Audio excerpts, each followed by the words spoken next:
Estamos aqui na primeira edição do SENAB, o Seminário Nacional da Beterraba em São José do Rio Pardo, que tem como organizadores o Sindicato Rural de São José do Rio Pardo e eles, que veio conversar agora, é o Instituto Agronômico de Campinas, nessa super parceria para a realização deste grande evento, nessa primeira edição, marco histórico para a nossa cidade, para a região e para o Brasil. Hoje a gente conversa com a Eliane Fabre e também o Sebastião de Lima Júnior, do Instituto Agronômico de Campinas. Sejam bem-vindos aqui ao nosso papo. Boa tarde ou boa noite, depende do horário que cada um vai estar ouvindo e vendo este podcast, né?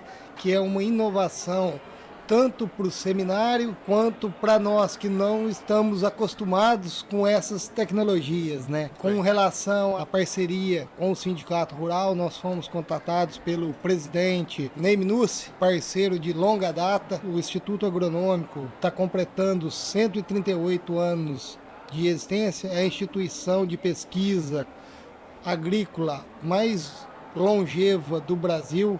Foi fundada por Dom Pedro II, que esse ano vai comemorar o bicentenário dele, e foi uma das últimas inovações que Dom Pedro fez como imperador, foi a criação da Imperial Estação Agronômica de Campinas, que hoje é um Instituto Agronômico.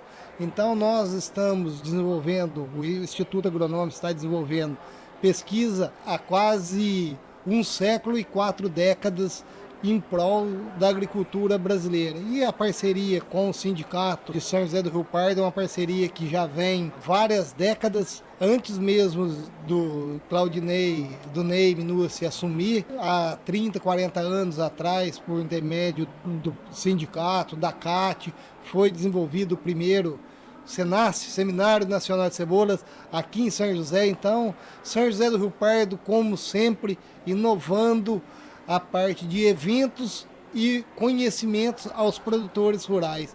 E nós, do Instituto Agronômico, em parceria com o sindicato, estamos responsáveis pela coordenação científica, que é a parte das palestras, desenvolver conhecimentos para a cultura da beterraba e hortaliça na região. Bom, olá, boa tarde, boa noite ou bom dia, conforme o Sebastião disse.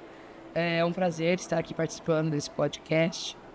E ia ser, com essa parceria, esse convite do sindicato, além de estarmos na comissão científica para a organização do SENAB, do primeiro SENAB, a gente também está com um stand aqui na feira, mostrando as tecnologias desenvolvidas pela instituição. A gente busca soluções para os produtores e o melhoramento genético, uma matriz forte dentro da instituição. Temos mais de 1.100 cultivares registrados junto ao Ministério da Agricultura, das mais diversas culturas, e a gente traz uma pequena amostra disso tudo para a população, para os produtores que venham participar do Senado. Que bom, muito obrigado pela presença de vocês, o compartilhamento dessa introdução muito bem feita, E realmente é muito interessante pensar nesse compromisso, com a agricultura, com a produção que o Instituto de vocês tem e ter isso para São José do Rio Pardo nesse primeiro evento agora da beterraba, O Sebastião citou o da cebola, feito há um bom tempo atrás. Como mostra para quem participa, seja como expositor, seja como pro visitante, para os poderes locais e regionais, que é realmente um compromisso sério, É algo realmente que está ali dedicado para a melhora da nossa região, do Brasil e também dos produtos, enfim, que no final das contas é o que vai chegar no consumidor final e tem que ser muito bem feito, muito bem preparado, muito bem cuidado. Como você bem colocou, o seminário sempre inovando. Dá para ver pela abertura o tanto de pessoas, políticos e pessoas que vieram prestigiar a cadeia da olericultura, em especial a cadeia da beterraba. Você pega o apoio, os patrocinadores, os fornecedores, todo mundo aqui satisfeitos, vislumbrados com o tamanho desse evento, que por ser o primeiro, já nasceu grande. E nós que estamos fazendo parte aqui dessa pequena contribuição que é a parte da comissão, relacionou os temas das palestras e os palestrantes, para nós do Instituto Agronômico é de suma importância, né? A parceria que o pessoal do Sindicato Rural aqui de São José do Rio Pardo proporcionou para nós, né? Com transmissão ao vivo das palestras online. Então, isso é uma inovação, dá para o produtor que não pôde comparecer aqui ao evento, é só ele entrar no canal oficial do Sindicato Rural de Rio Pardo no YouTube, vai ver as palestras na íntegra, o dia na íntegra, e com certeza eles devem subir cada palestra que foi abordado, 6 ou 7 painéis, acho que é 6, né? 6 painéis. E a programação desses painéis, como foi pensado e elaborado por vocês? A gente pensou em quais seriam as temáticas de importância para a cadeia produtiva da beterraba. E dentro desse cenário, quais eram, né, ou quais são os gargalos enfrentados pelos produtores ou pelos elos da cadeia, e que a gente trouxesse informações que contribuíssem para alguma solução, né? E também para dizer para essa cadeia, né, que eles não estão sozinhos. E por isso essa união, sindicato, empresas privadas, setor público, né, instituições de ensino e pesquisa, na busca de soluções. E através dessa junção é que a gente consegue trazer para o evento, né, excelentes profissionais com conhecimento para dar sua contribuição. E os painéis, então, ficaram divididos entre inovações, aquilo que não fazemos ainda ou que já faz, e nós não tomamos conhecimento ou a gente ainda não adota essas inovações aqui na região, como é a parte de transformação. Porque a inovação vem desde lá do programa de melhoramento que uma empresa ou um setor público faz para ter uma beterraba de melhor qualidade, com resistência a pragas, doenças, né? Ser melhor produtiva. Mas também essa parte, o que mais podemos fazer? Então, toda a inovação com relação à parte de controle de pragas, de doenças, o manejo da própria cultura com relação à adubação, nutrição da planta, e também o pós-colheita, o pós-porteira do produtor, né, com transformação, onde nós podemos atuar e que não estamos atuando. Então, é trazer essas oportunidades.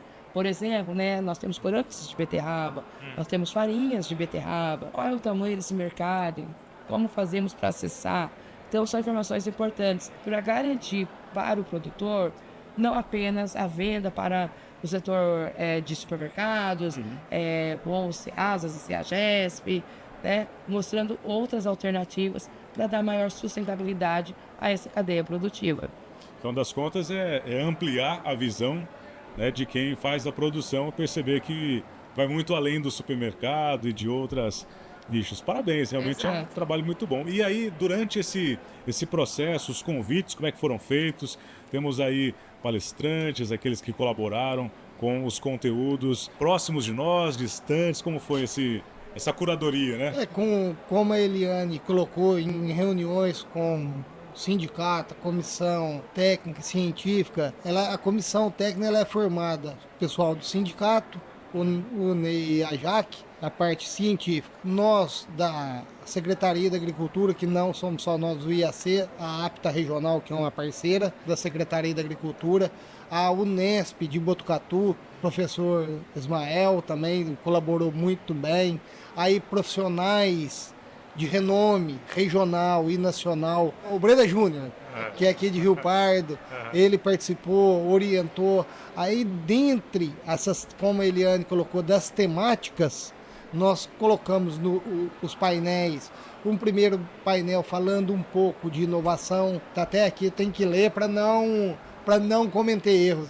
Novos produtos e oportunidades para a beterraba no Brasil. Nós tivemos a participação da Secretaria da Agricultura, com 2 institutos de pesquisa, o Dr. Luiz Felipe Quero falando da parte de Baby Leaf, a agricultura urbana, ele elencou bem isso, a doutora Shirley, do Instituto de Tecnologia dos Alimentos, do aproveitamento da beterraba para agregar valor em conserva, congelada, farinha, e depois nós tivemos uma palestra do Alexandre Maia, da Tebrac, que é a empresa, uma técnica brasileira de corantes e condimentos, que falou da importância dessas culturas, sendo que tem alguns corantes sintéticos que estão para ser proibidos. Então é uma nova oportunidade. Essa palestra foi moderada para a doutora Eliane. Aí depois nós tivemos o segundo painel, que tratou da parte de nutrição da cultura da beterraba, que foi moderada pelo Dr. Tivelli, que é da APTA Regional. A parceria, professor Danilo, da Unesp, de registro. Teve 2 consultores, Luiz Otávio, da Agroamazônia, Leonardo Aquino, do Impacer, que é o Instituto de Pesquisa do Cerrado. Então, a ação onde as regiões produtoras foram. Depois nós tivemos uma palestra, terceiro painel, que é o avanço da tecnologia na pós-colheita e armazenamento de beterraba, que é uma das tendências da região, que foi pela doutora Ana Paula. O nome é difícil aqui, vai ficar só a doutora Ana Paula, da Aruá Tecnologias em pós-colheita, foi moderado pelo Thiago. Aí hoje, na parte da manhã, nós tivemos a parte, vamos falar, de melhoramento e fitotecnia, que foi o primeiro painel, foi melhoramento genético de beterraba, pessoal da Beijo que falou. Foi a palestra em inglês, inclusive? Foi a palestra em inglês da doutora Caterina, e foi nossa, Rezende, eu esqueci o primeiro nome dele, o Rezende, que falou da empresa Beijo, e a doutora Célia, que é melhorista, trabalha com hortaliças com a gente no Instituto Agronômico, moderou esse painel. E essa palestra, esse painel do Arentes aqui de melhoramento, eu acho que ele é muito importante para que o produtor perceba o quanto de tempo leva para uma sementinha chegar nas mãos dele com o híbrido produtivo. Fala-se no mínimo de 10 anos. 6 anos. E isso se tiver muita sorte, com o processo de seleção. Puxa. Né, e desenvolvimento. Então, a importância, né? Porque às vezes você pega a semente ou não sabe o porquê que às vezes aquele híbrido tem um valor agregado naquela semente. Mas são anos de pesquisa, né? Anos de desenvolvimento. Então isso é importante destacar para criar essa consciência que ali tem muita ciência, né? Então a ciência não está apartada do campo. Então o produtor, muitos sabem disso, mas muitos ainda não valorizam a ciência como deveria. E todas as soluções que eles precisam, inovações, pelo Senab, está claro o quanto a ciência é importante para o melhor desenvolvimento e o crescimento. Continuando dos painéis, né? Depois da parte de melhoramento, nós vimos que está interligado. Você pode ver na linha do tempo, que aí você vai vendo que um assunto vai amarrando com o outro.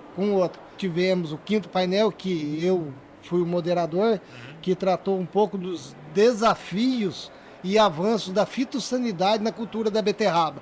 Eu brinquei com os palestrantes, falei, aqui só esse tema merecia um dia, porque são palestras de suma importância.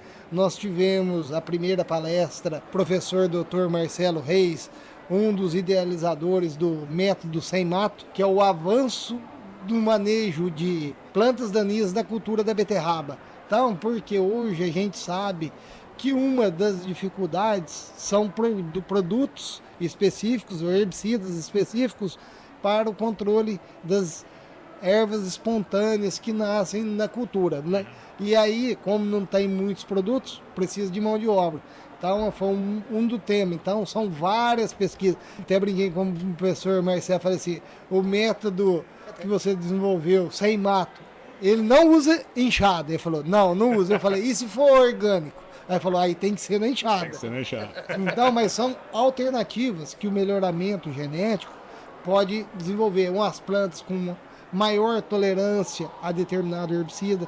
E na sequência nós tivemos, só voltando, falando do Marcelo Reis, ele desenvolveu o método sem mato e ele foi professor da Universidade Federal de Viçosa, em Rio Parnaíba.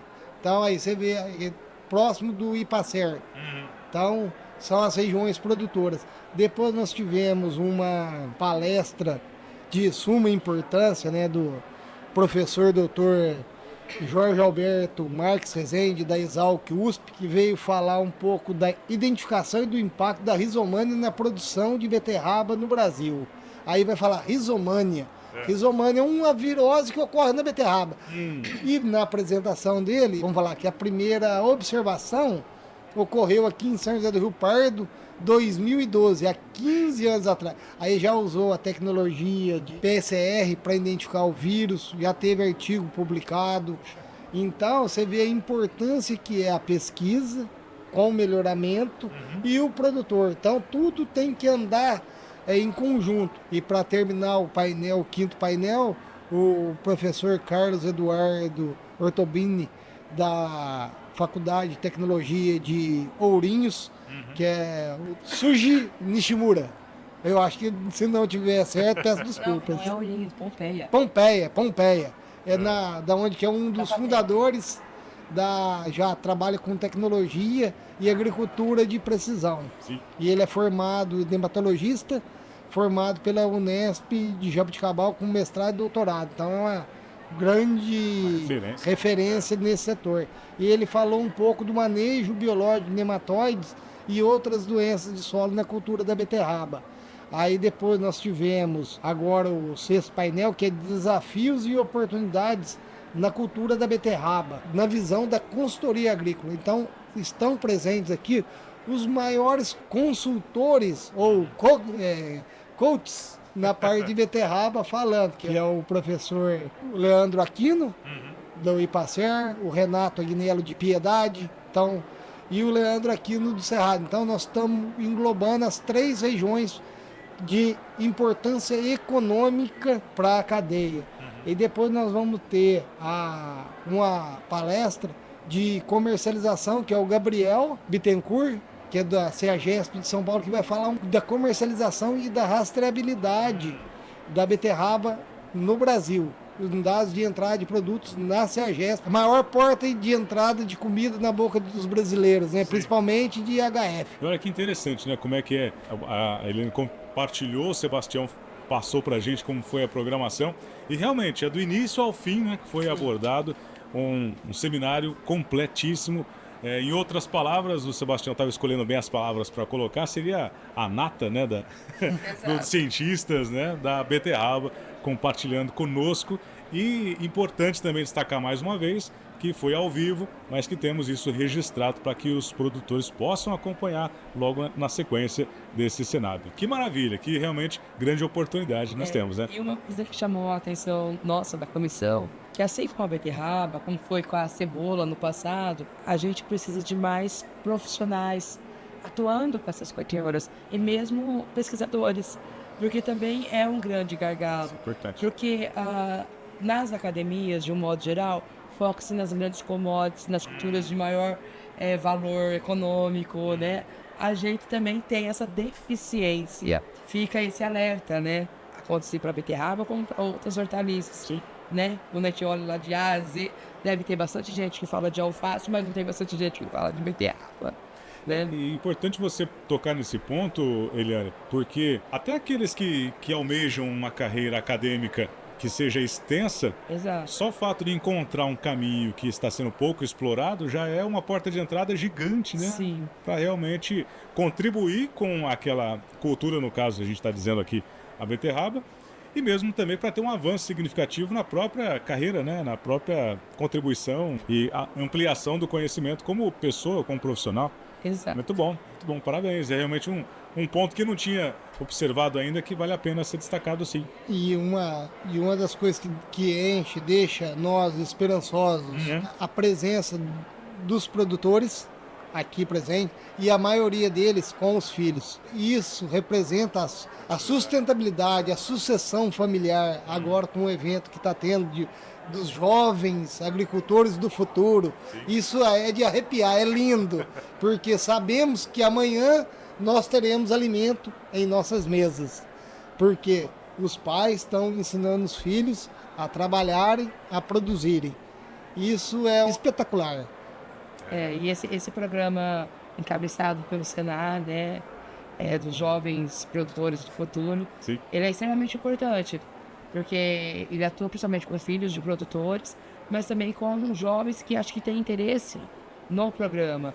E é importante que a gente tenha jovens interessados na lavoura, no campo, né? Hoje, num mundo tão digital, tudo tão fechado numa sala, num ambiente, ou não, né? Ou pelo mundo, em qualquer lugar, com um celular na mão, mas que a gente precisa de pessoas que queiram estar no campo, porque é lá que a gente produz comida. É lá que as coisas acontecem e que o Brasil continua, né? É como Se nós fortalece. aqui, né? Como nós estamos aqui falando no microfone, antigamente o pessoal falava no cabo da enxada, na roça, na lavoura, que isso para mim, principalmente, é uma modernidade, né? Podcast, digital. Não sou tão longevo assim, mas sou agricultor, filho de agricultor, neto de agricultor, bisneto. Eu sou a quarta geração de agricultor. Nós trabalhamos com pesquisas, envolvendo variedades, culturas do IAC. Em especial, nós trabalhamos com batata inglesa, mas como nós estamos da região aqui, que eu fico no núcleo regional de pesquisa de Mococa, que é aqui do lado de Rio Pardo, divide ali em cima, ali no rio. Sim, sim. E sou de Caconde, natural de Caconde, então aqui é do outro lado. Nós sabemos a importância da agricultura, principalmente familiar, o bom trabalho que os sindicatos rurais fazem. Eu brinco com ele, eu falo assim, ele é o presidente de um sindicato com 3 prefeitos pedindo benção para ele, que é de Rio Pardo, Tapiratiba e Itobia. Olha só. Eu falo que ele é depois do Tirso Meirelles, ele é o segundo na hierarquia, que ele tem mais sindicatos, mais cidades no âmbito e serviço também, né? Sim, sim. Então, agradecer a parceria para o sindicato, dizer que nós do Instituto Agronômico estamos de porteiras abertas, no que precisar e no que a gente puder ajudar, nós estamos à disposição para ajudar não só o sindicato, mas toda a comunidade do Rio Pardense, do Estado de São Paulo, nacional, né? É importante levantar essa questão da procura do produtor por vocês. Como é que acontece esse acesso, esse suporte, né, o que é oferecido?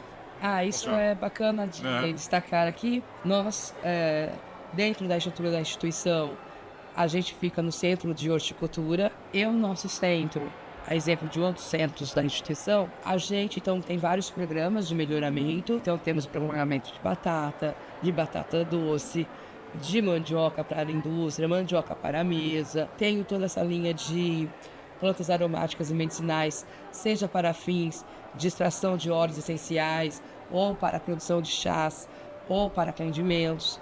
Também temos uma outra linha de melhoramento, que é a cultura do urucum, muitos talvez conhecem como colorau, né? Para a produção de corantes naturais e outros componentes para a indústria farmacêutica. Hoje temos outra linha de pesquisa, palmeiras produtoras de palmito, aí onde a gente fala de cunha, jussara, as várias espécies de roistônia, também açaí. Temos as palmeiras ornamentais, temos plantas tropicais, entre elas flores tropicais com programas de melhoramento, e também retomamos recentemente o programa de cacau, que está dentro do nosso centro, lá na instituição.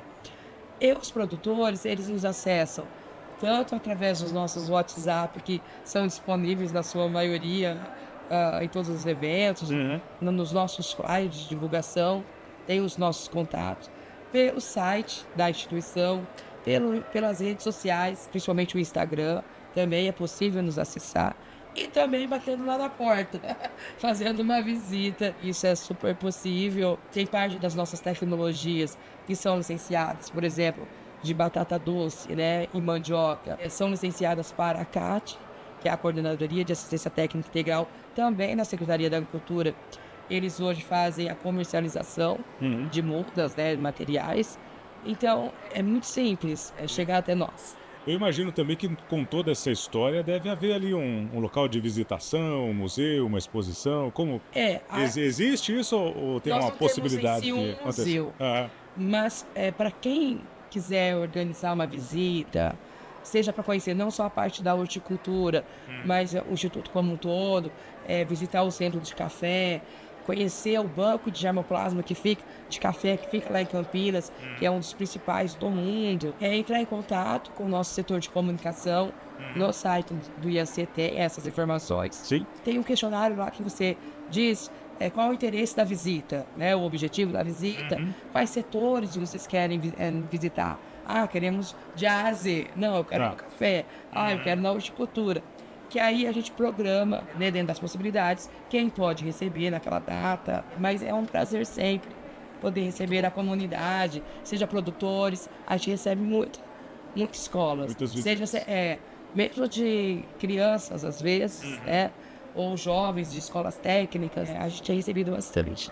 Como a doutora Eliane colocou, né, o centro de horticultura fica na fazenda Santa Elisa, em Campinas, porém o Instituto Agronômico tem vários centros, como a Eliane citou, tem o centro de café, tem o centro de grãos, que só para lembrar que o feijão carioca foi desenvolvido pelo IAC. E não é porque foi Rio de Janeiro. Ele foi, vamos falar que nós usamos, carioca por causa dos porcos cariocas, que eram inchados. Aí por isso o nome. Aí tem outro centro de edafoclimatologia, que é a parte que avalia o clima, que tem estações, todos o estado. Fora os centros que estão em Campinas, nós temos as unidades descentralizadas, que é em Jundiaí, que é o centro de automação, e o centro de frutas, em Votuporanga de recursos naturais, em seringueiras, em Cordeirópolis de citricultura, Ribeirão centro de cana. E temos os núcleos de pesquisas regionais, que nós temos em Capão Bonito, em Itararé, Tatuí, Jaú e Mococa. As escolas quiserem é só entrar em contato no 19 3656 0200 ou no e-mail sebastião.lima@sp.gov.br para marcar a visita. Nós estamos de portas abertas para mostrar as diversas tecnologias que o IAC vem desenvolvendo ao longo dos 138 anos. Como a doutora Eliane colocou do banco de germoplasma, parte do banco de germoplasma de café está em Mococa. Nós temos parceria com a Fazenda São Paulo, aqui do João Luiz Cobra Monteiro, que é um parceiro do café, um parceiro da unidade de Mococa, do núcleo de Mococa, o Sindicato Rural de Rio Pardo, mas com o Senar. A Eliane comentou do programa de melhoramento. Hoje, eu acho que tem mais de 40 cursos de batata orgânica que estão utilizando os materiais registrados recentemente pelo IAC, que é a batata inglesa, a IAC Axel, e a batata inglesa IAC Frida. Uma é desenvolvida para, vamos falar, para multiuso, para cozimento, uma fritura não específica, assado, um purê, e a Frida, que é um material mais voltado para fritura. Esses dois materiais estão sendo testados nesses cursos do Senar. Então, mais de 40 municípios paulistas. Nós lançamos, o Instituto Agronômico foi o primeiro a lançar a primeira batata colorida, roxa, inglesa, a IAC Turmalina, e nós temos a IAC Ruri, que é de polpa vermelha e pele... Não, polpa vermelha não, pele vermelha e polpa amarela. São muitas possibilidades. Sim. E olha só, a gente agradece a parceria de vocês para que, através disso, o evento chegou onde chegou, né? Com tanta acessibilidade. Vamos colocar até essa palavra que é interessante, né? Tornar acessível às pessoas esse conhecimento que às vezes estava ali restrito, né, aos cientistas, agora de uma maneira mais clara e disponível para todos, de maneira democrática, né? Vamos colocar assim. Parabéns pela parceria, pela disposição, pelo trabalho sendo feito com tamanho empenho. E dá para perceber isso na fala de vocês, né? Que realmente não é só uma profissão, é uma paixão, né? E quando a gente consegue juntar isso, faz sucesso mesmo. Como eu brinco os outros, eu brinco com a minha esposa, meus filhos. Você vai trabalhar hoje? Não. Hoje eu vou brincar no serviço, né? É assim, você não tem aquela obrigação de... Assim, nossa, tem que ir trabalhar com aquela... Você vai com satisfação, com amor, descansado pro trabalho, mais cansado que esteja, né? Não é uma obrigação, e sim uma satisfação. Muito bem, então acho que é só ressaltar e agradecer ao sindicato, à Prefeitura de São José do Rio Pardo, pelo convite, pelo desafio e pela parceria, que realmente a gente está muito satisfeito com o resultado E ficamos muito felizes, né, por esse evento que começou grande e que seja o primeiro de muitos.